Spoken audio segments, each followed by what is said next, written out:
En el nombre del Padre, y del Hijo, y del Espíritu Santo. Les invito a orar. Señor, estamos orgullosos de ser tus hijos. Qué dicha, qué felicidad. A pesar de que no te vemos, sabemos que de ti venimos y a ti vamos, que tuyos somos y tuyo queremos ser. Tú nos has elegido tu sacerdote, gran dignidad, y nos has llamado a tu servicio. Bendito sea. Queremos hacerlo de la mejor manera. A veces no sabemos cómo, pero tu palabra nos ilumina. Gracias. Que tu Santo Espíritu nos dé la luz necesaria y nos dé la fuerza para poder ser ministros tuyos, evangelizadores. Porque la mies es mucha, los trabajadores pocos. Espíritu de Dios, obra en nosotros como solo tú sabes hacerlo. Digan conmigo, Santo y Divino Espíritu, destruye en mí toda pereza espiritual, toda indiferencia, toda duda, todo miedo. Lléname plenamente de tu luz, de tu sabiduría, de tu paz, de tu gozo, de tu amor, de tu alegría. A ti, Divino Espíritu, que eres Dios y siempre nos acompaña, a ti sea la gloria, el honor, el poder, la adoración, por los siglos de los siglos. Amén. Comenzamos esta enseñanza en el nombre del Padre, y del Hijo, y del Espíritu Santo. Amén. Recordábamos ayer en Hebreos capítulo 5, versículo 1 en adelante, que Dios ha elegido a los sacerdotes y los ha elegido para algo muy especial. Es un hombre tomado de entre los hombres. Pero ojo, para un ministerio especial, representar a los hombres delante de Dios. Ahí se llama entonces el puente, un puente, somos puentes entre Dios y los hombres. Está escrito. Y si no está escrito, pues no lo vamos a encontrar en la Biblia, pero si está en la Biblia, es palabra de Dios. Escuchemos. En efecto, todo sumo sacerdote es elegido entre los hombres. Elegido, qué dicha, qué sabrosura, qué elegancia, qué caché. Entre tantos hombres en el mundo, ustedes y yo hemos sido elegidos como la Virgen María, que Dios la eligió entre tantas mujeres, a nosotros entre tantos hombres. No somos los mejores, ni siquiera en la familia. Somos los peores. Pero Dios nos eligió. Qué dicha, que Dios haya puesto los ojos en ti, en mí. Si lo creyéramos, nos moriríamos de emoción. Pasaríamos toda la vida felices y contentos. Pero como no lo creemos, somos elegidos. ¿Para qué? Sígame. Y constituidos tal para representarlos ante Dios. ¿Y? Constituidos. Dios nos ha constituido, nos ha dado la autoridad. Él lo ha querido así. Él mismo lo inventó para representar a los hombres delante de Dios. Por eso ustedes saben que en la misa el pueblo mantiene las manos así y el sacerdote las manos abiertas. Porque es el que los representa delante de Dios y recoge las oraciones de los fieles, y siempre el sacerdote junta las manos, que recoge la oración del pueblo y la eleva a Dios. Y el pueblo mantiene las manos juntas. ¿Por qué en los protestantes todo el mundo grita y se vuelve un alboroto? ¿Y por qué en la Iglesia Católica solo el cura habla y los demás? Porque los protestantes no tienen sacerdote que los represente ante Dios. Y nosotros en la Iglesia tenemos quien nos represente. El sacerdote ha sido constituido por Dios para representar a los hombres delante de Dios. Y luego, eso es un caché. Eso es una gracia especial.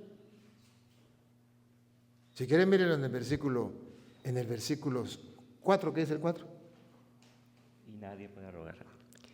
Y nadie puede arrogarse ese honor. Ese caché, esa dicha. Y nadie puede robarse, agarrarse ese honor, sino el que es llamado por Dios. Bárbaro. Sino el que es llamado por Dios. Usted es sacerdote porque Dios quiso y punto. He dicho, caso cerrado. Que lo crea o no lo crea es problema suyo. ¿Ya? Es un honor ser sacerdote, es una dignidad, es el caché más grande que le puede tocar a un ser humano. Nosotros no somos cualquier cosa, nosotros somos los elegidos del Señor, los ministros de Dios. Dice Pablo, los embajadores de Cristo. Dicen en mi tierra, cualquier oreja de perro, cualquier cosa, no, nada. No le llevamos nada a los protestantes. No le llevamos nada a los pastores evangélicos. Nada. Somos embajadores, somos sacerdotes del Dios Altísimo que representamos a los hombres delante de Dios y a Dios delante de los hombres. Es una dignidad, es un honor que nadie se puede atribuir. Yo no me puedo nombrar yo mismo sacerdote. Yo mismo no me puedo consagrar sacerdote. Tengo que ser llamado y por eso la Santa Madre Iglesia Católica mantiene mucho eso, el llamado. Y por eso es el obispo en nombre de la Iglesia que llama y que consagra de parte de Dios al sacerdote. Porque tiene que ser llamado. ¿A ejemplo de quién? Dice, sino es llamado por Dios así como lo fue Aarón. O sea que no fue un invento de los hombres, que no es una tontería. Como en el Antiguo Testamento fue llamado Aarón para el sacerdocio, también nosotros hemos sido llamados. Una gran dignidad, es una dicha, es un caché. San Pablo lo disfruta. Lo leíamos antier, 2 Corintios 5:20, somos los embajadores de Cristo y por nuestra boca es Dios mismo quien habla. Bárbaro. Qué elegancia, qué grandeza, qué dicha, qué felicidad. Sacerdotes del Dios Altísimo. Pero ojo, hay una superioridad en el sacerdocio del Nuevo Testamento comparado con el sacerdocio del Antiguo Testamento, según lo dice Hebreos. En Hebreos capítulo 7, versículo 11, viene a mostrar que hay una superioridad. Pero lo dice de una manera en el 7.11 y en el 7.1, en el 7.4 lo dice de otra manera. Pero vamos a leer primero 7.11 y después regresamos para atrás. A ver.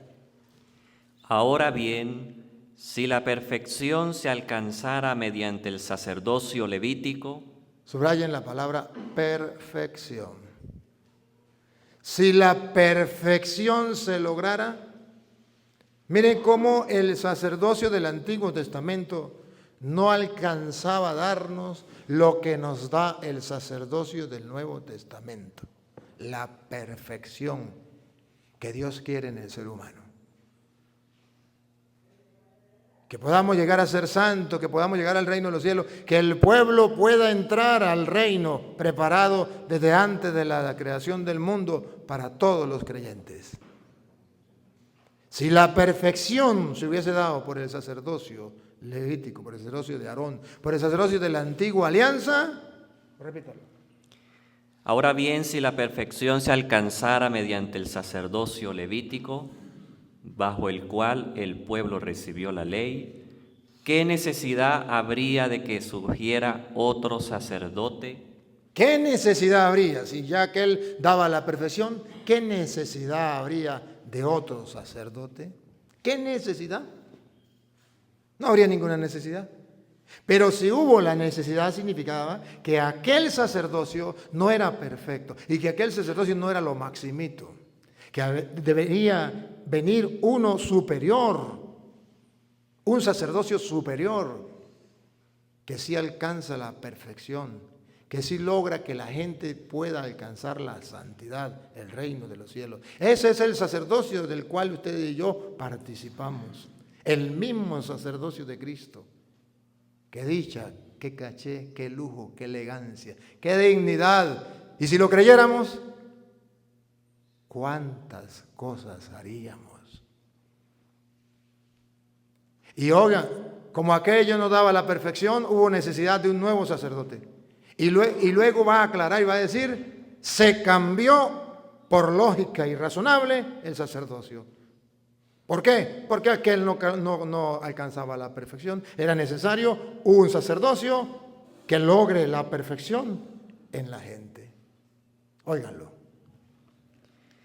¿Qué necesidad habría de que surgiera otro sacerdote según el orden de Melquisedec? Y recuerdan Melquisedec, ¿verdad? Que ofrecía pan y vino. Por eso ustedes ofrecen pan y vino, porque ustedes no son del orden de Aarón, sino de Melquisedec.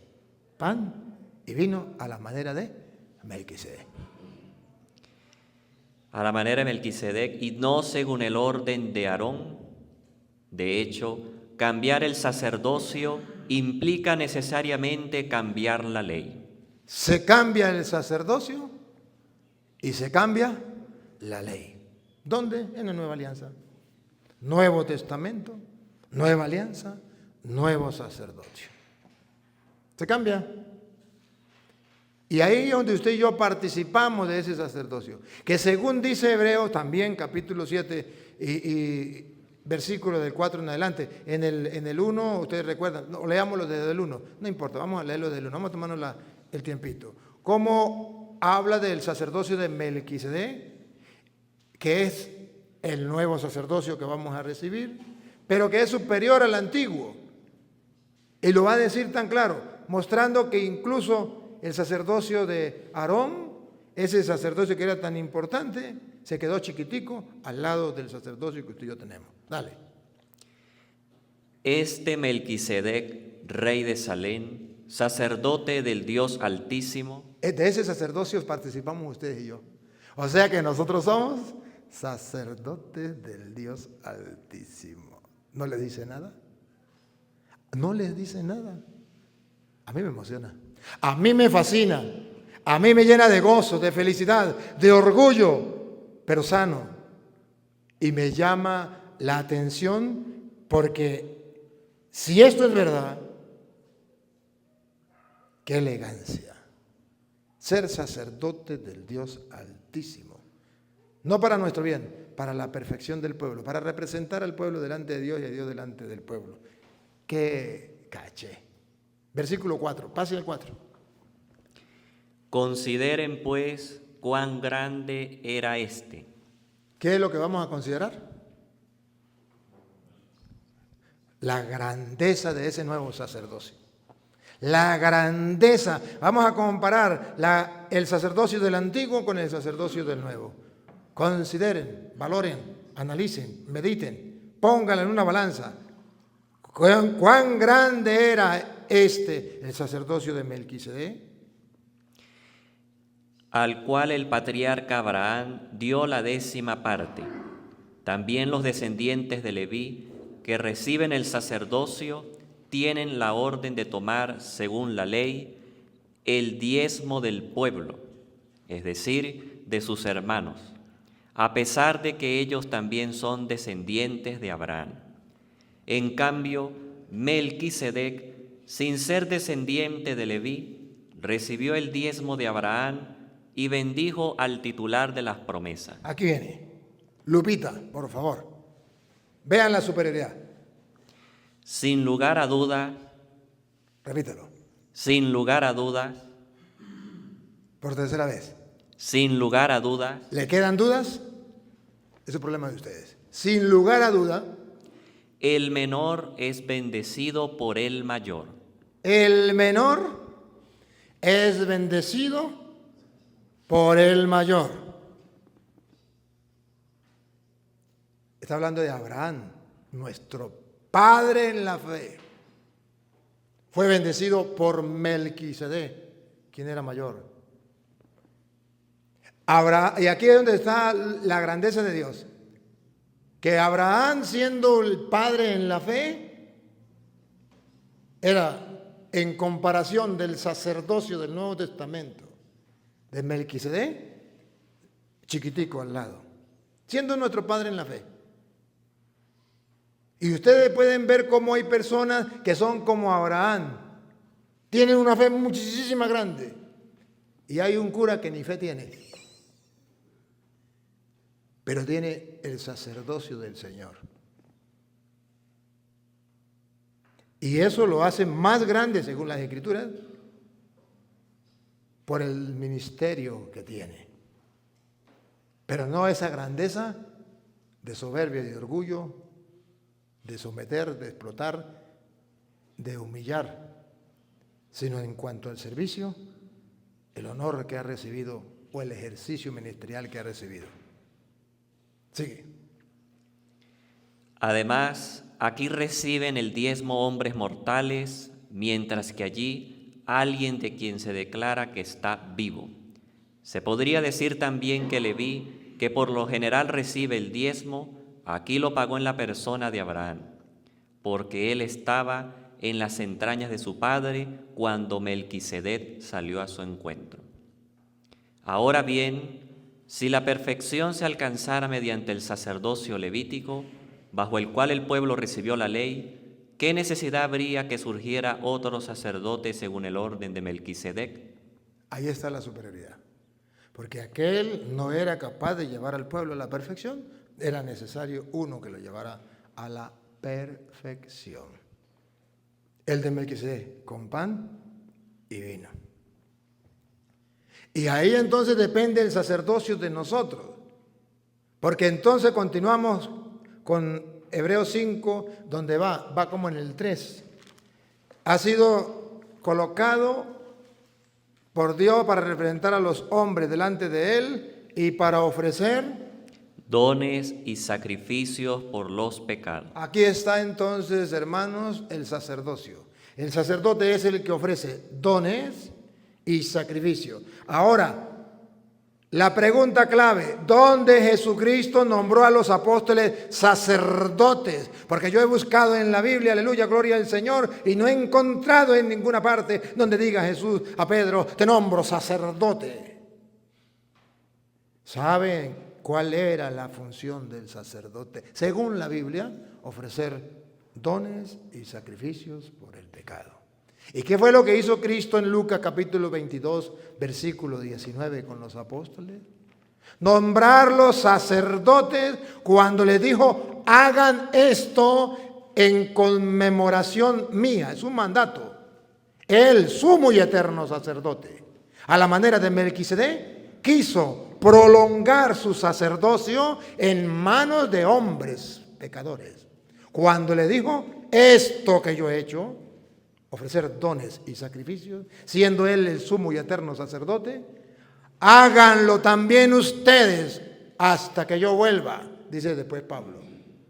Después Pablo lo va a decir, lo vamos a ver.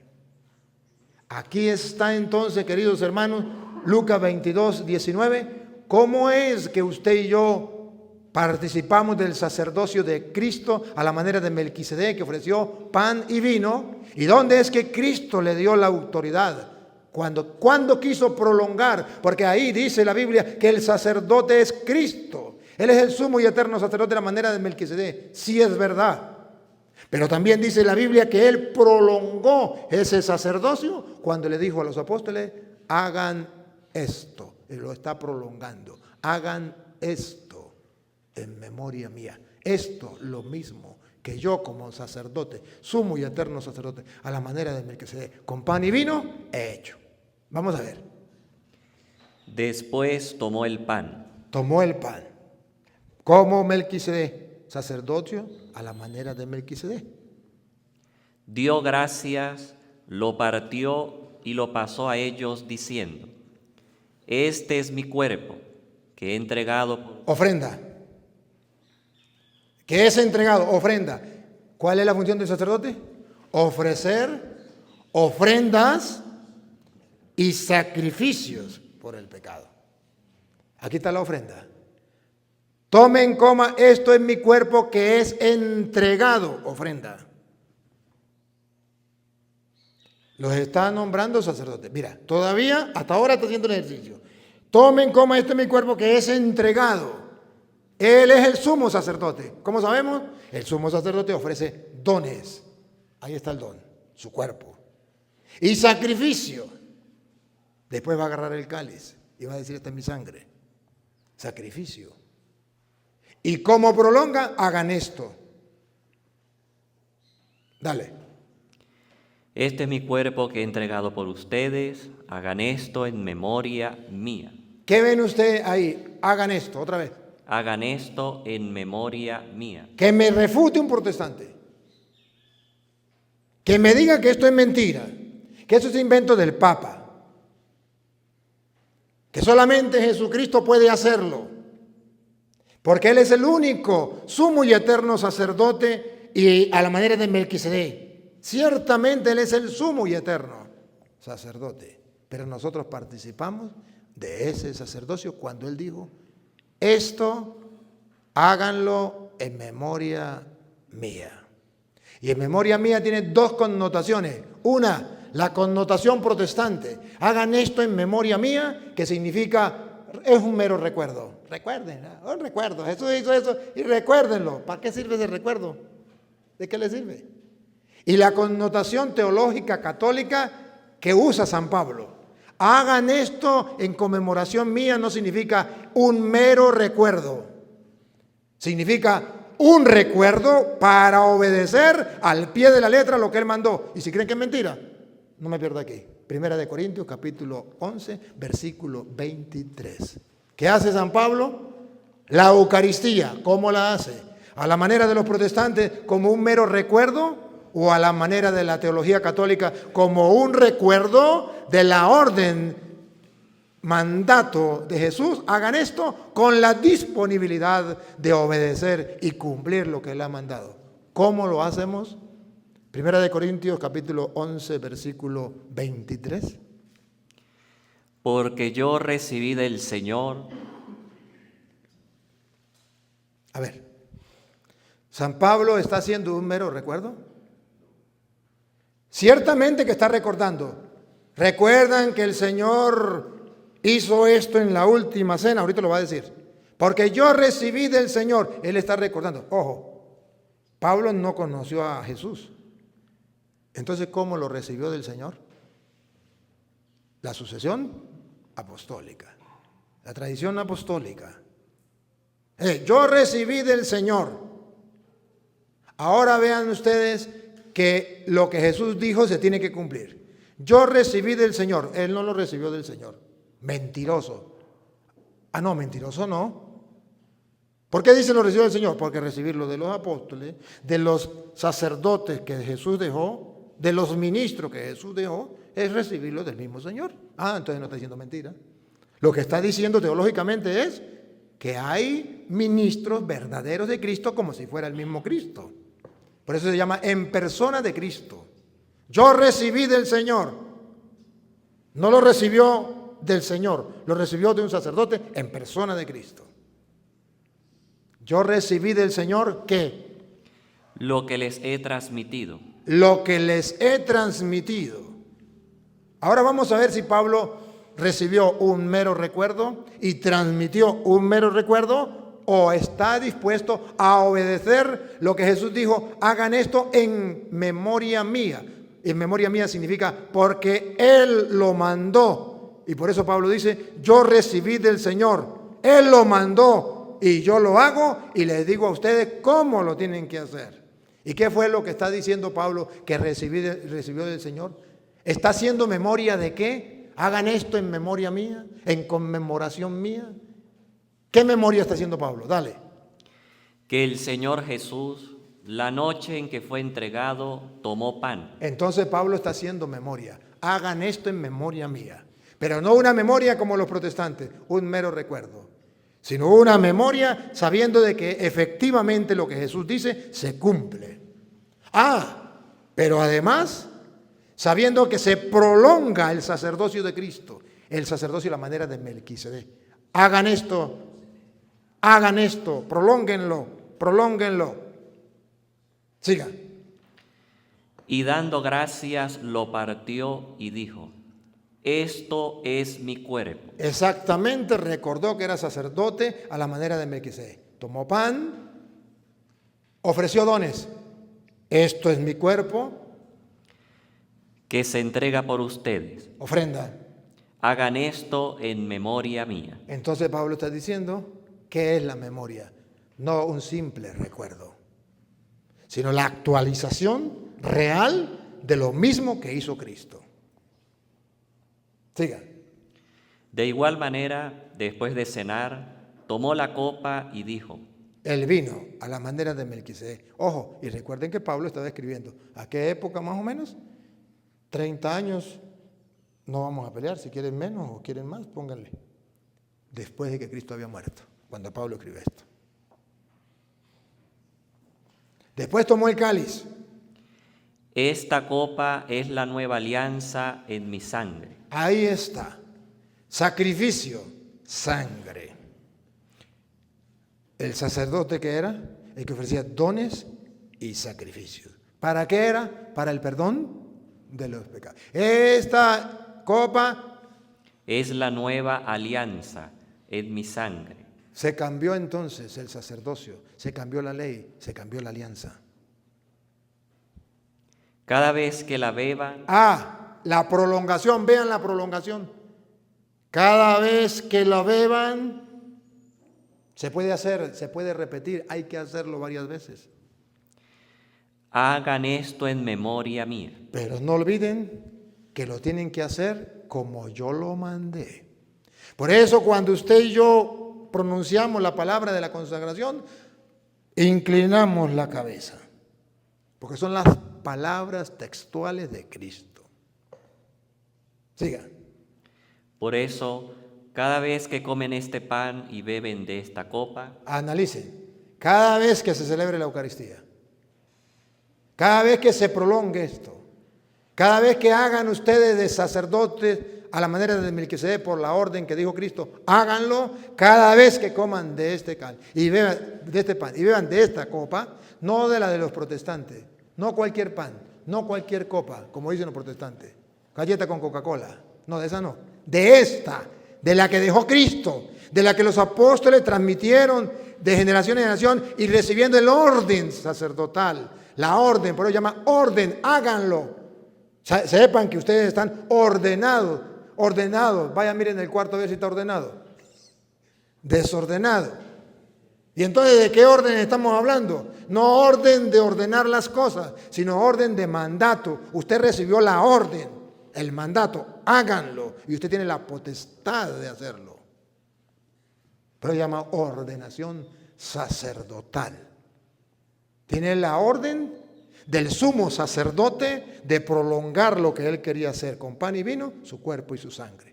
Y cada vez que coman de este pan y beban de este cáliz, anuncian la muerte del Señor hasta que Él venga.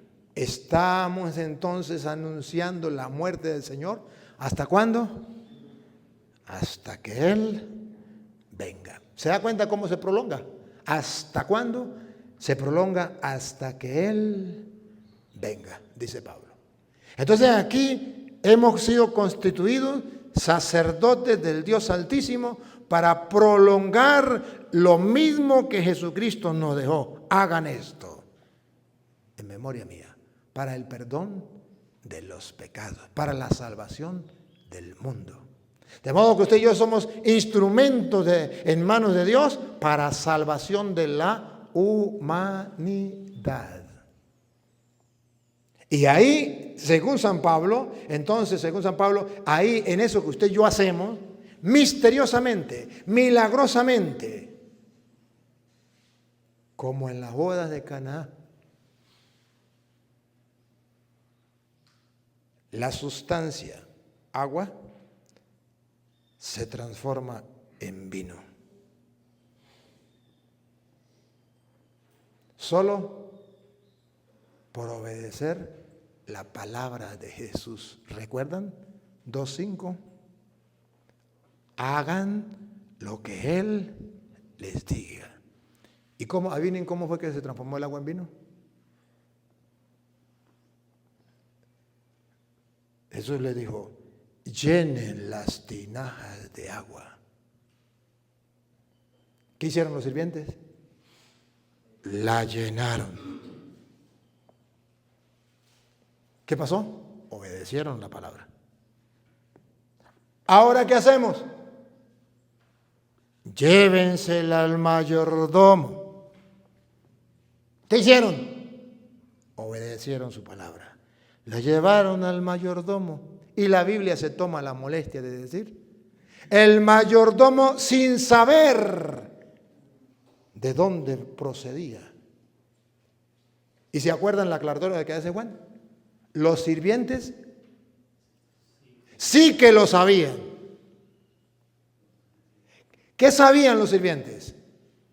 Que lo que llevaban en esa jarra era agua. Y si ellos estaban convencidos que eso era agua, no estaban pasando por tontos delante de la gente y del mayordomo llevándole esa agua cuando necesitaban era vino. Claro que sí. ¿Y por qué lo hicieron? Porque la maestra enseñó, hagan lo que Él les diga. ¿Y de dónde viene la fe? De la escucha de la palabra. Si ella dice, hagan lo que Él les diga, aunque me traten de tonto, aunque el mayordomo me meta una cachetada pata de oreja, si Él dice, llévensela al mayordomo, yo se la llevo, aunque sé que es agua. Y cuando obedecen a la palabra, el agua se transformó en el mejor de los vinos. Y cuando la iglesia obedece a la palabra de Jesús, hagan esto en memoria mía, punto. Entonces hay una transformación. Ya el agua no se transforma en vino, sino que el vino se transforma en la sangre de Cristo. Porque Él lo dijo, esta es mi sangre. Y háganlo. Y ya la palabra no se convierte en carne. Porque Juan 1:14 dice, la palabra se hizo carne y habitó entre nosotros. Ahora ya la palabra no se hace carne, ahora es el pan que se hace carne gracias a la palabra. Entonces Jesucristo ya viene a actuar con su palabra.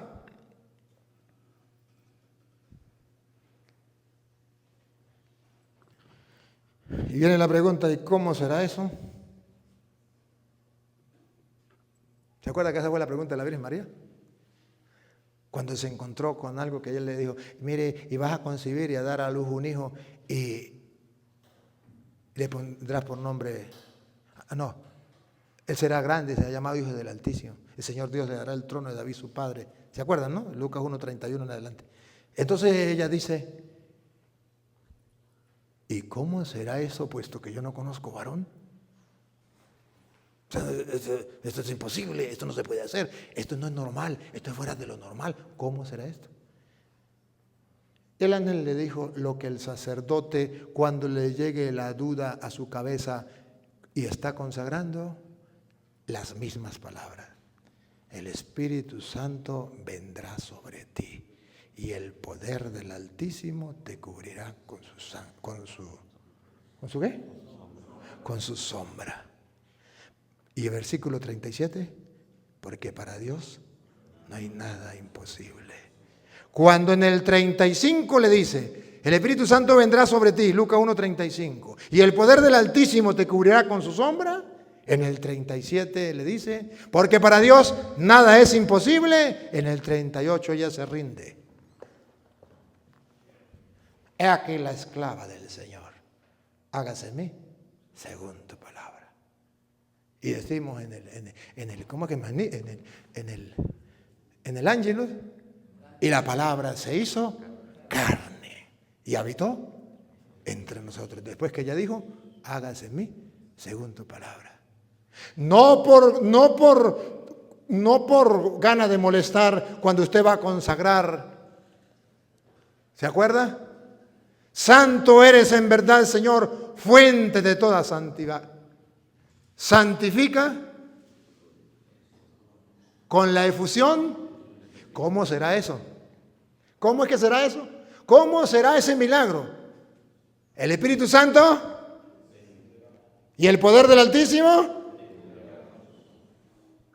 Entonces, fíjense cómo Dios obra en la consagración a semejanza de como obró en la Virgen María. Para que la palabra, en la Virgen María la palabra se hizo carne y en el sacerdote el pan se hace carne. En la boda de Caná, gracias a la Virgen María, el agua se hizo vino. Y en el Nuevo Testamento con el sacerdote el vino se hace sangre por la palabra. Por creer en la palabra. Entonces, ahí es donde dice, entonces Pablo, precisamente, y cada vez que come pan y bebe este cáliz, está proclamando la muerte del Señor hasta que Él vuelva. Ahí se está realizando eso. Sigue. Por tanto, Este pan, cada vez que coman de este pan y de este cáliz, no de cualquier pan o de cualquier cáliz. No de cualquier pan de la panadería o cualquier vino. por tanto, quien coma el pan o beba la copa del Señor. No cualquier pan de la panadería o la galleta con Coca-Cola que dan los protestantes en el culto. Esa no. Otra vez. Por tanto, quien coma el pan o beba la copa del Señor. Subrayen del Señor. La que dijo Pablo, yo recibí del Señor. Cuando lo recibió de la iglesia, de manos de los sacerdotes a la manera de Melquisedec, de los apóstoles de Cristo. Entonces eso es del Señor. Lo que hacen los protestantes es del Señor. No viene desde el Señor. No viene de la tradición apostólica. No es el tesoro que Cristo dejó. Sigue. Indignamente. A ver, si usted come del pan y bebe del cáliz, come del pan y bebe del cáliz, del vino, indignamente, vamos a ver contra qué peca. ¿Contra qué peca? Será culpable del cuerpo y de la sangre del Señor. Que me diga que ahí no está el cuerpo y la sangre de Cristo. Que alguien me diga que ahí no está el cuerpo y la sangre de Cristo. Que es un mero símbolo. Si es un mero símbolo, ¿por qué si usted come del pan y bebe del cáliz indignamente? ¿Por qué no dice peca contra el símbolo del cuerpo de Cristo? ¿Por qué no dice peca contra el pan y peca contra el vino sagrado? Porque era el símbolo de Cristo. Dice no, peca contra el cuerpo y la sangre de Cristo. He dicho, caso cerrado. Aquí no hay. Es que Cristo quiso decir, es que el apóstol... No. ¿Qué dijo? El que quiso decir es una excusa para no creer lo que dijo. Ahí dice que si usted lo come indignamente, peca no contra el pan, no contra el vino, sino contra el cuerpo y la sangre de Cristo. Sigue.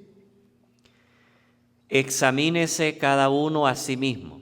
Sacerdotes del Dios Altísimo. Esto no es para su pueblo solamente. Esto no es para los fieles solamente. Esto es para los sacerdotes y para los obispos del mundo entero. ¿Otra vez? Examínese cada uno a sí mismo. Por amor a Dios, sacerdotes, oigan la palabra de Dios. Por amor a Dios, si ustedes son creyentes, mediten estas palabras. ¿Otra vez? Examínese cada uno a sí mismo. Cuando va a celebrar la misa, cuando está repartiendo la comunión, cuando lleva la comunión a un enfermo, cuando entras al templo, a donde está el Santísimo, examínese cada uno. Antes de comer del pan y de beber de la copa. Y vamos a ver el examen de qué. Algunos dicen aquí hay que examinar a ver si tengo pecado o no tengo pecado. Aquí no dice eso. Es verdad que tenemos que examinar sobre pecado, pero no es lo que dice aquí. Lo dice en otra parte, pero aquí no. Aquí dice, examine cada uno su conciencia y coma del pan y beba del cáliz. Porque el que come y bebe sin discernir. Subrayen la palabra esa. El pecado no es comer, según dice Pablo aquí en este texto. Estoy aclaro, ¿no? En este texto. Teniendo un pecado. No, el pecado es comer sin discernir, sin a través de la fe descubrir lo que la gente no descubre. El cuerpo come y bebe su propia condenación. Sin discernir el cuerpo. No hay una coma, un punto, no hay nada ahí. Un poco no lo hizo. Sin discernir el cuerpo. Listo, ahora sí nos entendemos. Sin discernir el cuerpo. Sacerdote, si usted come cada vez que va a la misa de ese pan y bebe de ese cáliz, y porque usted mismo fue que lo consagró, y porque no tiene la chispa de fe para creer en la palabra que Jesús dijo, y come de ese pan y bebe de ese cáliz, pero no es capaz de discernir, hacer un ejercicio hasta descubrir el cuerpo de Cristo ahí, ver cumplida la palabra de Cristo, esto es mi cuerpo. Hasta que usted no logre eso, no debe comer el cuerpo de Cristo. Se traga su propia condenación. Léalo. Sin discernir el cuerpo, come y bebe su propia condenación. Es seria la cosa. Si esto es verdad, y no puede ser mentira porque es palabra de Dios. Si esto es verdad, pobre del sacerdote que celebra 5, 6, 7, 4 misas que la iglesia no le permite, pero que él se cree Superman y celebra misas por el celo apostólico de las almas. Y comulga, y porque tiene que ir para la otra misa, está comulgando sin discernir el cuerpo de Cristo. Y se está tragando su propia condenación. Ese sacerdote se quema, se vuelve vacío, se vuelve estéril, se muere espiritualmente. Y por eso Santo Tomás decía, ¿qué alimento tan no sé qué? Que surge dos efectos. En uno la salvación y en otros condenación. Porque si usted lo come sin discernir, se traga su propia condenación. Y ojo, y luego, ¿qué produce en el sacerdote? ¿Cómo actúa el sacerdote? ¿Cómo se refleja cuando un sacerdote come sin discernir el cuerpo de Cristo? ¿Cómo se refleja? Porque tiene que reflejar. O sea, ¿en qué impacta? ¿Cómo lo puede notar la gente? Y ustedes mismos, ¿cómo lo pueden notar? Dale. Por esa razón. Aquí está. Por esta razón. Es que entre ustedes hay muchos débiles. ¡Ah, bárbaro! Por no discernir, por no descubrir que ahí está Cristo. Hay entre los curas muchos que son débiles. Ustedes saben lo que significa débil, en todo el campo que abarque esa palabra. Débil. Le hacen una brujería, débil, se echa a morir, porque sabe que le están haciendo una brujería, aunque no le caiga la brujería, pero él sabe que le están haciendo una brujería, ya es débil de mente, débil de fe. Si lo ven feo, débil. Si le dicen, si le meten un insulto, débil. Si tiene que pasar por un problema, si tiene que pasar por el desierto o la noche oscura, débil. Ante cualquier prueba o dificultad, débil. Pero no solamente débiles. Y enfermos. Otros están enfermos, que no saben cuál es su enfermedad. Van a los médicos y los médicos dicen, no, parece, o no salen de una y caen en otra y en otra y en otra y no salen de una enfermedad. Aquí dice achacoso. También está bonita esa palabra. Esa también es una enfermedad, achacosos. Y otros, esta es la peor, y esta es la peor. Y otros por no reconocer el cuerpo de Cristo. Y muchos murieron. Listo, ya están muertos en vida. Ya están muertos en vida. Entonces, recomendación de Pablo. Examínense cada uno a sí mismo. Examínese cada uno a sí mismo. Para no ser juzgados. Para no ser juzgados, porque vamos a entregar cuenta de esto. Porque somos sacerdotes del Dios Altísimo. Con una misión. Darle al pueblo el cuerpo y la sangre de Cristo, el pan vivo bajado del cielo. Una misión. Pero cuando somos juzgados, el Señor nos corrige, para que no seamos condenados con el mundo. Por tanto, hermanos míos, al reunirse para comer, espérense unos a otros.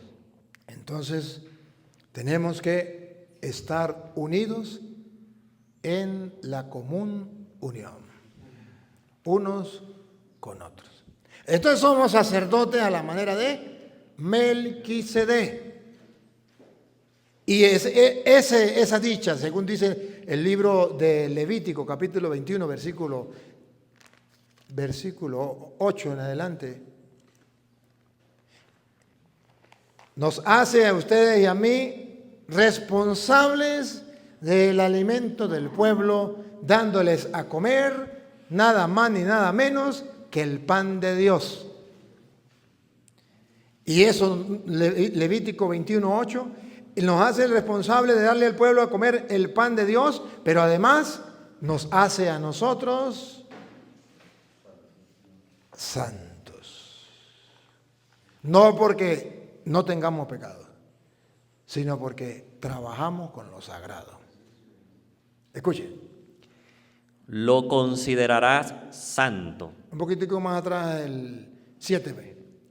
No tomarán por mujer una prostituta, ni una violada, ni una mujer repudiada por su marido, porque el sacerdote está consagrado a su Dios.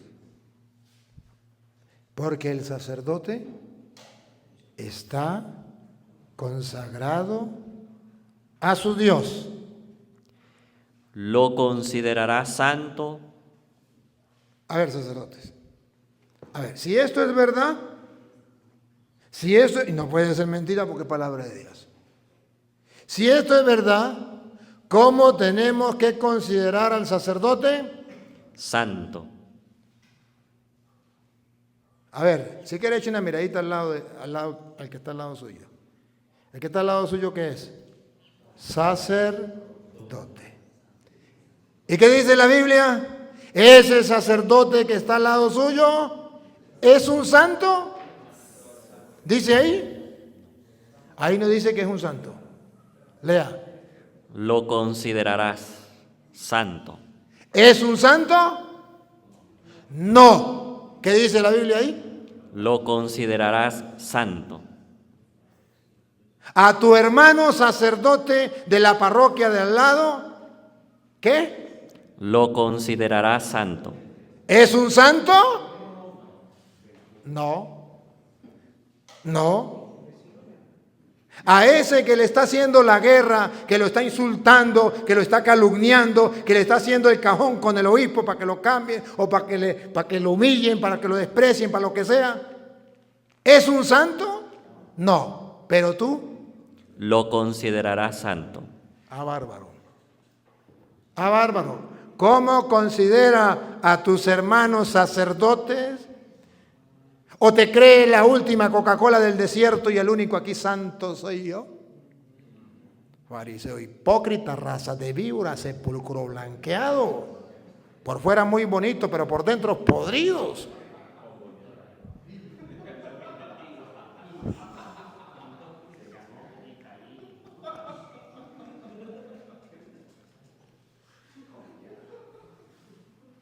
Al sacerdote lo considerarás santo.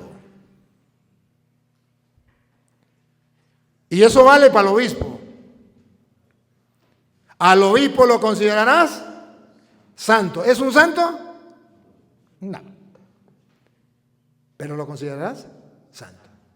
Y eso vale al revés. ¿Cómo debe tratar el obispo a los curas? ¿Como la peor porquería que hay en el mundo? No, sabemos que son pecadores. Pero ¿cómo lo considerarás? Santo. Y pregunto, ¿será que los obispos consideran a sus, ¿cómo que llaman? A su clero, a su presbiterio, gracias. A su presbiterio los considera santo? Ojo, no estoy diciendo que son santos, eso no me importa. A mí lo que me importa es lo que dice la Biblia. La Biblia dice, lo tendrás por santo. El sacerdote puede ser el peor obispo del mundo. Pero si es sacerdote del Dios Altísimo, lo tendrás por santo. No lo inventé yo. Pero estamos fallando. Esto es palabra de Dios. Y estamos tratando al compañero sacerdote como una porquería. Y ojo, la Santa Madre Iglesia dice que debe haber la fraternidad sacerdotal, de los cuales muchos hablan pero no practican. Que quedó nomás como un lema. Y si no, pregúntenme a mí que he recorrido el mundo. He encontrado sacerdotes que creen en eso. No porque lo digan, porque lo viven. He encontrado sacerdotes ahorita que fui a Colombia. Saludo a los sacerdotes que encontré ahorita en Colombia y en Perú. ¡Qué belleza de sacerdotes! Guara. Fraternidad. Saludo a los obispos de Perú que me encontré y que pude compartir con ellos. Me quito el sombrero. Naguará. Hombres convencidos de lo que son. Sacerdotes del Dios Altísimo. Con una convicción de la fraternidad. Al sacerdote lo tendrás por santo. No es un santo, lo tendrás por santo. Saludo también a aquellos sacerdotes y obispos que me han tratado a las patadas. Cuando se muera, tendrás que entregarle cuentas a Dios, porque al sacerdote lo tendrás por santo. Sigue. Porque es Él quien presenta el alimento de tu Dios. Porque Él es el que le da al pueblo el alimento de tu Dios. Por eso lo tendrás por santo. Punto. Los protestantes piensan que descubrieron América. Es que los curas son unos pecadores. Ay, sí, descubrieron América. ¿Quién no sabe que el cura es un pecador? ¿Quién no lo sabe? ¿Quién no lo sabe? Descubrieron América. La Biblia no dice, lo tendrá por santo porque ellos son impecables. No, lo tendrá por santo porque es el que ofrece el pan de tu Dios. ¿Y qué más? Pues santo soy yo. Y porque yo que lo elegí y porque yo que lo consagré, soy santo. He dicho, caso cerrado, no se hable más. ¿Cuándo llegaremos ahí? Lo escrito está, ¿se acuerdan? Vamos a ser juzgados por lo que está escrito. Eso está escrito. Que lo creamos o no lo creamos, yo no lo juzgo, dice Jesús. La palabra que le he dicho, eso lo juzgarán en el último día. Esto nos debería hacer temblar. Ahí termina. Santo soy yo, Yahvé, que lo santifico, que lo santifico. Entonces Dios se compromete y dice, de que el cura sea santo o no sea santo, eso me toca a mí. A usted no le importa. A usted le importa simplemente tenerlo por santo, porque eso a mí me toca a los demás. Punto. Entonces, somos sacerdotes del Dios Altísimo. Tenemos un ministerio importantísimo, espectacular, para ofrecer dones y sacrificios por los pecados. Al punto que en Hebreos capítulo 10, versículo, lo podemos leer desde el versículo,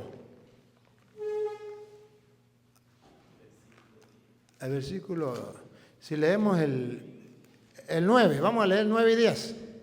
A ver si el 9 está incompleto. ¿Qué dice el 9? Después añade, aquí estoy para hacer tu voluntad. Léalo desde el 8. O lea el 10 y después venimos al 8. Lea el 10. Atención, hermanos. Atención. La ley contiene solo... No, 10. Capítulo 10, versículo 10. Y en virtud de esa voluntad... En virtud de esa voluntad de Dios... hemos sido santificados. Hemos sido santificados. Atención, queridos hermanos sacerdotes. ¿Cómo? Mediante la ofrenda del cuerpo de Jesucristo. Entonces, el escritor sagrado dice que en el Antiguo Testamento el sacerdocio de Leví no podía llevar al hombre a la perfección, a la santidad. Pero en el Nuevo Testamento se cambia la manera de Melquisedec, porque entonces ese pan va a ser el cuerpo de Cristo y es la voluntad de Dios que seamos santificados gracias al cuerpo de Cristo. Repítalo. Mediante la ofrenda del cuerpo. No, otra vez, el 10. Hemos sido santificados mediante la ofrenda del cuerpo de Jesucristo. Otra vez. Hemos sido santificados mediante la ofrenda del cuerpo de Jesucristo. ¿Por una vez o para siempre? Realizada una vez y para siempre. Para siempre. O sea, cada vez que coman de este pan y beban de este cáliz, anunciarán la muerte del Señor hasta que Él. Esto es para siempre. No dice hasta que vengan los evangélicos y entonces estipulen otra cosa, galleta con Coca-Cola. No, dice, seremos santificados por la ofrenda del cuerpo y la sangre de Cristo. Por eso Jesús dijo, tomen, coman, esto es mi cuerpo, tomen, beban, esta es mi sangre, porque así somos santificados. Y por eso dijo, hagan esto en memoria mía, porque quiere que el pueblo sea santificado. Y mire el versículo 9 entonces, 19, mire el 19 entonces. Hermanos, ya que en virtud de la sangre de Jesús tenemos plena confianza para entrar en el santuario. Ya podemos entrar al cielo por la sangre de Jesucristo, el santuario. Por el camino nuevo y vivo. Por el camino, ¿qué significa camino? Tenemos que transitarlo. Nuevo, la nueva alianza, nuevo pacto. Él lo estableció. ¿Se acuerdan que existía la cena judía? Y Él hizo algo nuevo. Cuando en la cena se comía en silencio, Él agarró pan y dijo, esto es mi cuerpo. Rompió el silencio, esta es mi sangre. Y lo dio, es nuevo. Pero además, vivo. Vivo, ¿qué significa vivo? Que está actual, que no ha pasado de moda, que no ha muerto. Que no podemos decir eso era en el antiguo, en las primeras comunidades cristianas, pero eso ya pasó de moda.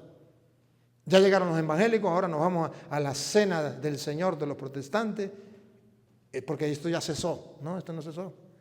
Vivo, nuevo y vivo. Que Él inauguró. Que Él inauguró, eso no existía. Y que los hermanos de los apóstoles hagan esto. Que Él inauguró. Para nosotros. para nosotros. Siga. A través del velo, es decir, a través de su cuerpo. A través de su cuerpo. Ahí tenemos entonces nosotros la certeza plena que por el cuerpo y la sangre de Cristo que se nos ha dejado en el pan y el vino, usted y yo podemos ser santificados. Por eso la Santa Madre Iglesia Católica enseña que la Eucaristía es centro y culmen de la vida cristiana. En castellano significa lo maximito. Es que la Iglesia Católica no nos engaña. Es que no nos miente.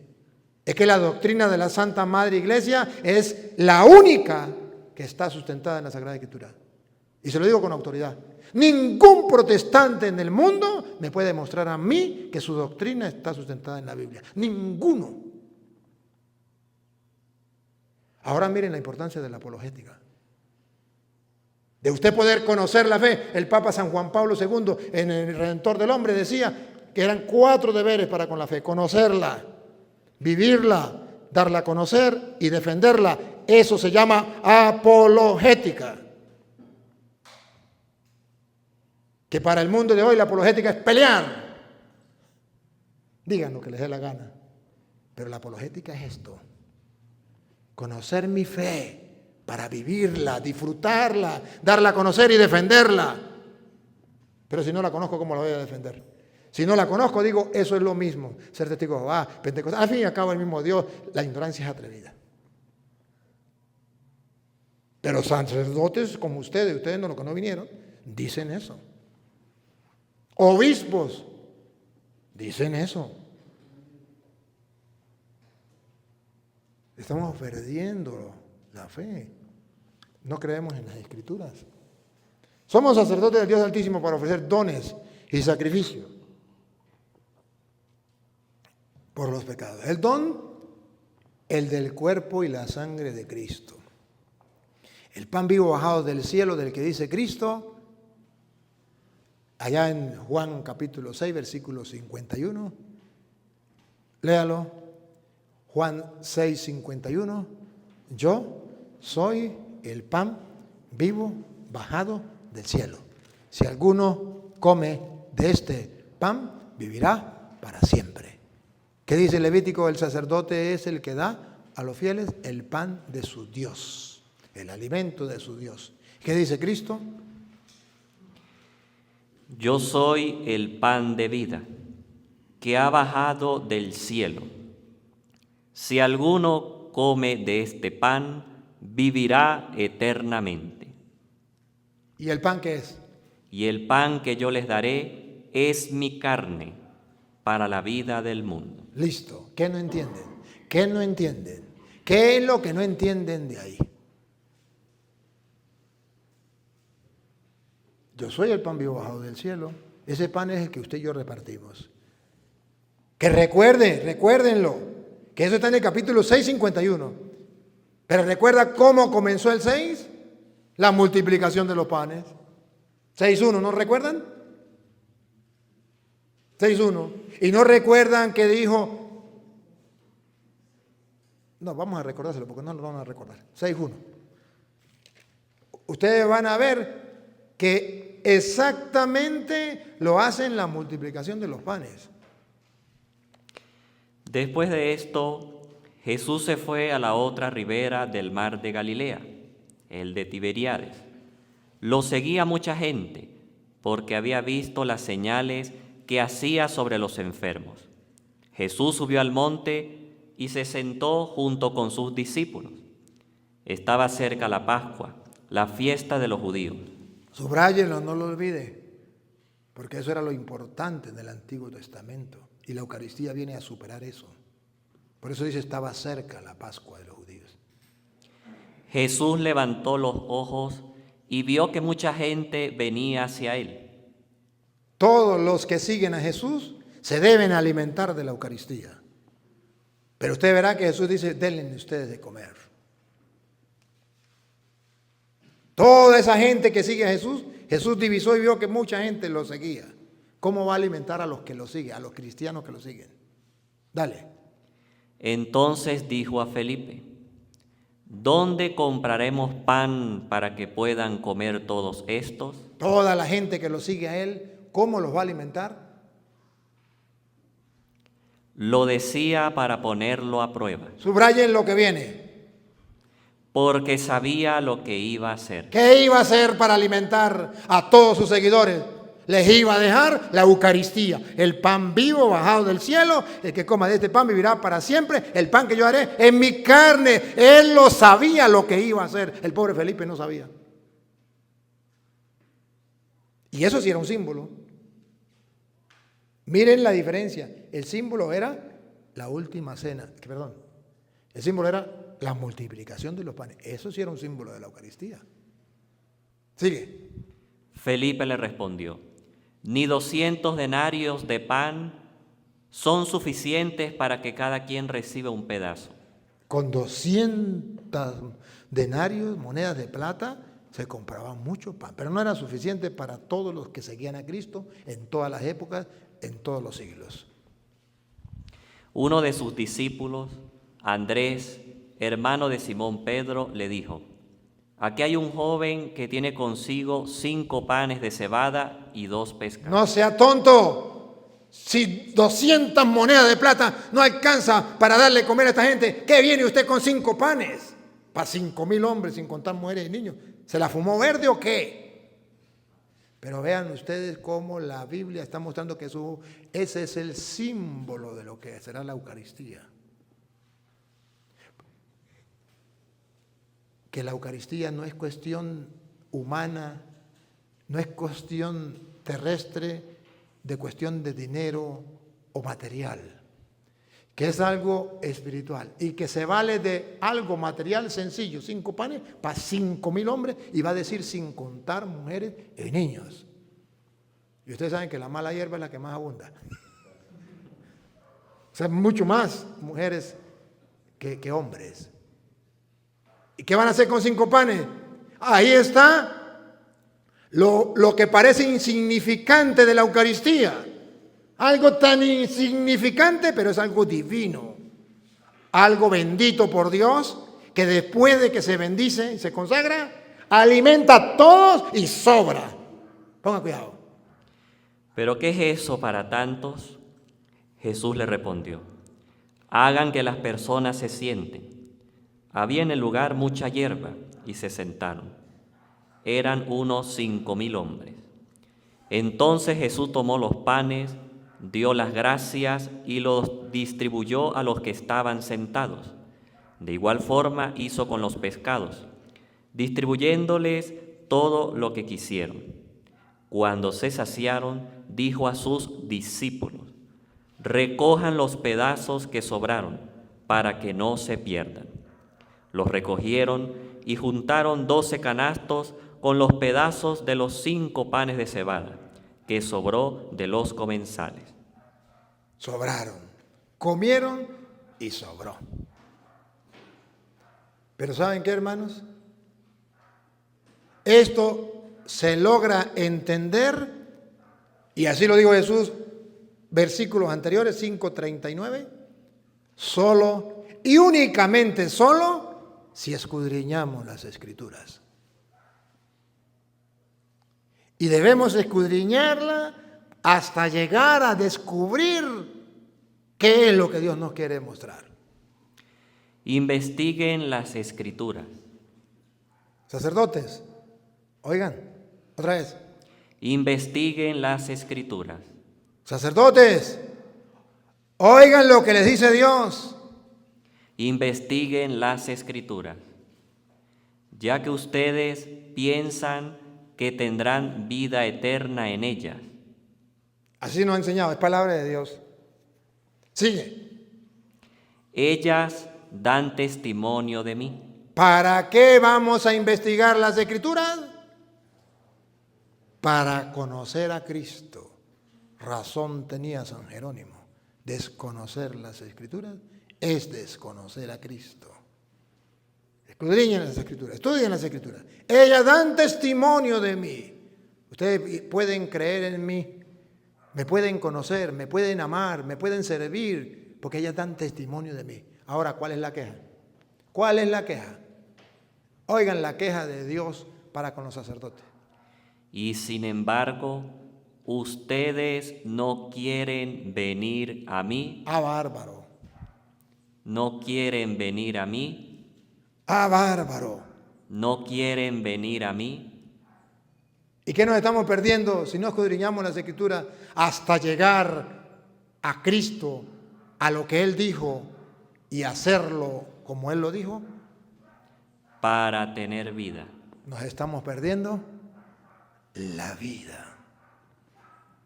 Por eso en el versículo 47 dice, versículo 47 del capítulo 6, ahí al escudriñar las Escrituras, nosotros podemos descubrir a Cristo, y el versículo 47 dice, en verdad les digo, no estoy jugando, no les estoy echando broma, es en serio. el que cree tiene vida eterna. Punto. Ustedes van a escudriñar las Escrituras porque ellas dan testimonio de mí. Lo único que tienen que hacer es creer. Y si lo creen, tienen vida eterna. Y lo primero que tenemos que creer somos nosotros los sacerdotes. Y el versículo 53 dice, Jesús les dijo, en verdad les digo, si no comen la carne del Hijo del Hombre y no beben su sangre, no tendrán vida en ustedes. si no quieren creer, y si escudriñan las Escrituras y no quieren creer, y no vienen a mí para que yo los salve, si no comen la carne del Hijo del Hombre y no beben su sangre, comen la Eucaristía como si fuera un símbolo, No tendrán vida en ustedes. pero si creen y comen de ese pan creyendo que ahí está el cuerpo de Cristo, El que come mi carne y bebe mi sangre tiene vida eterna, y yo lo resucitaré el último día. tenemos lo más sagrado en nuestras manos, para nosotros y para el pueblo. ¿Pero es un mero símbolo? Dale. Porque mi carne es verdadera comida. Prohibido a un sacerdote decir como protestante que es un mero símbolo. ¿Por qué? ¿Otra vez? Porque mi carne es verdadera comida. Prohibido a decir un obispo que eso es un mero símbolo. ¿Por qué? Porque mi carne es verdadera comida, y mi sangre es verdadera bebida. No es un símbolo. Al punto que no es un símbolo, puesto que en el versículo 57 dice, miren que no es un símbolo, dice, Así como yo, que he sido enviado por el Padre, que tiene vida, vivo por Él. escuche lo que viene, miren que no es un símbolo, subráyenlo, para que vean que no es un símbolo. ¿Cristo está en el pan o no está en el pan? Así, el que me come, ¿Está en el pan o no está en el pan? Otra vez. el que me come, ¿Está o no está en el pan? Otra vez. el que me come, ¿Es un símbolo o está presente? Otra vez. el que me come, recibirá la vida del Padre. No es un símbolo. Él está ahí. Ah, pero hay gente que no cree. Eso sí es verdad. Gente que no cree. ¿Qué dice el 60? Muchos de sus discípulos que lo escuchaban decían, es muy duro este lenguaje. Se la fumó verde. ¿Quién puede soportarlo? No. Mejor no vamos. Esto es muy duro, este lenguaje. ¿Quién lo puede creer? Y el versículo 6 del capítulo 6. Qué raro, ¿no? 6. Qué extraño, ¿no? Que Juan, que habla del 666 en el Apocalipsis, del anticristo, pone exactamente en el capítulo 6, versículo 66. 666. ¿Quiénes son los anticristos? Desde entonces, muchos de sus discípulos se echaron atrás y ya no andaban con él. en el 6:6. De sus discípulos ya no quisieron andar con él. Les pareció duro ese lenguaje. No quisieron creer, no doblegaron. Pero Pedro le dan ganas de irse, pero dice, yo voy a creer. En el versículo 68, ¿qué pasa? Simón Pedro le respondió: Señor, ¿a quién iremos? Solo tú tienes palabras de vida eterna. Y nosotros hemos creído. Punto. ¿De qué se trata? De creer. ¿Por qué se fueron en el versículo 66? Porque no quisieron creer. En el 60 decían, esto es muy duro para creer. Y se fueron. En contraposición de estos, Pedro dice, yo sí creo. Porque solo tú tienes palabra de vida eterna. En castellano significa lo que digan los protestantes, los pastores evangélicos, pregúnteme si me importa. Solo Cristo tiene palabra de vida eterna. El que le cree a Cristo es creyente y el que le cree a un pastor protestante es creyón. Y hay curas creyones. Y hay obispos creyones. Yo me los he encontrado. Yo me los he encontrado. Ahora, somos sacerdotes del Dios Altísimo para ofrecer dones y sacrificios por los pecados, para salvación de la humanidad. Pero a veces no nos lo creemos. Se nos ha olvidado. Y no queremos darle a la gente de la comida del Señor. Y Pablo le pregunta a los Corintios, 1 Corintios capítulo 10, versículo 16 en adelante. ¿Se les olvidó, dice Pablo? Y les reclama, ¿se les olvidó que ustedes tienen la oportunidad que no tienen en las sectas y que no tiene el mundo? De comer el pan que para entrar en comunión con Cristo y de beber la sangre para estar en comunión con la sangre de Cristo. La copa de bendición que bendecimos. Copa de bendición. ¿Qué significa de bendición? Que es para bendición del mundo, para salvación de la humanidad. Copa de bendición, ¿qué significa? La copa de Jesucristo que Él dejó para que el mundo sea salvo. Está en mi sangre, derramada para el perdón de los pecados. Hagan esto en memoria mía. La copa de bendición. Mire cómo se prolonga, cómo también nosotros tenemos el sacerdocio de Cristo. Cristo, sumo y eterno sacerdote, dejó la copa de bendición. La copa de bendición. Ahora mire que usted y yo participamos de ese sacerdocio. La copa de bendición. ¿Qué? Bendecimos. Que bendecimos. O sea, tenemos el ministerio sacerdotal de bendecir lo que Cristo bendijo. O sea, hacer lo mismo, hagan esto en memoria mía. La copa de bendición, la que nos dejó Cristo, que nosotros bendecimos. O sea, lo mismo, hagan esto en memoria mía.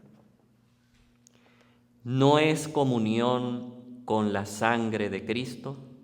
Está preguntándole a los corintios.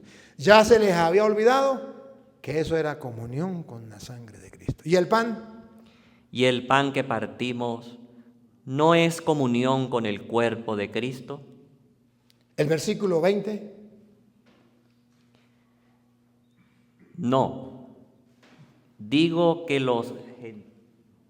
Está leyendo el 20. ¿El 18? Fíjense en Israel. No, entonces no, lea el 20. Bueno, si quiere, siga donde va. Porque el pan es uno. Nosotros, aunque somos muchos, formamos un solo cuerpo, pues todos compartimos del único pan. Fíjense en Israel según la carne. Los que comen las víctimas sacrificadas. Cristo es la víctima pascual. ¿Y los que comen, para qué lo comen? No están en comunión con el altar. Lo comemos para entrar en comunión con el altar. Y al entrar en comunión con el altar, entramos en comunión con Dios. ¿Qué quiero decir con eso? No quiero decir, no estoy hablando de los sacrificios de los paganos, estoy hablando del sacrificio de Cristo en la cruz, dice Pablo.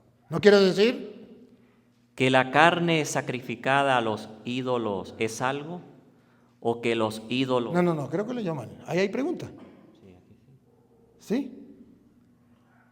¿Que la carne sacrificada a los ídolos es algo? ¿O que los ídolos son algo? No. Digo que los gentiles sacrifican a los demonios y no a Dios. Y no quiero que ustedes entren en comunión con los demonios. ¿No pueden beber la copa del Señor? Ah, sí existe la copa del Señor. Sí existe. Y tenemos que beberla. No pueden beber la copa del Señor. Y la copa de los demonios. Y no pueden comer. No pueden participar de la mesa del Señor y de la mesa de los demonios. Escojamos. Por eso un sacerdote no puede ir a los brujos. Por eso un sacerdote no puede ser santero, babalao. No puede ir a que le lean las cartas. No puede ir a que le metan un secreto contra no sé qué. No puede participar de las dos cosas. O con Dios o con el diablo. O conmigo o contra mí. O frío o caliente. Señor Dios, te damos gracias porque nos has llamado a ser tus sacerdotes para santificación nuestra y santificación del pueblo. Así te ha parecido bien, ayúdanos a ser fieles en este ministerio. Gloria al Padre, al Hijo y al Espíritu Santo. En el nombre del Padre, del Hijo y del Espíritu Santo. Amén.